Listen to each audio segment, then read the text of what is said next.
ప్రస్తుతం అప్పటికయ్యది మాటలాడి అన్యుల మనముల్ తానొవ్వక నొప్పించక మెప్పించుకు తిరుగువాడు ధన్యుడు సుమతి. సుమతి శతకంలో ఉన్నటువంటి ఈ పద్యము మెప్పించుకు కాడ తప్పించుకు అని ఉంటుందండి. నేనే కావాలని చిన్న సవరణ చేశాను. తప్పించుకు తిరగటం కన్నా మెప్పించుకు తిరగటం అనేటువంటి పదం బాగుంటుంది కదా అని.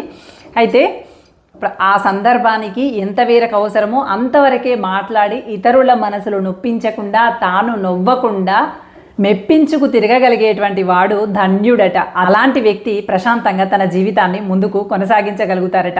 నిజమే కదా అండి. ఒక్కొక్కసారి అలా ప్రశాంతంగా ఉన్నటువంటి మనము అనవసరమైనటువంటి చర్చలో పాల్గొంటాము, అనవసరమైనటువంటి విషయాల గురించి మాట్లాడతాము.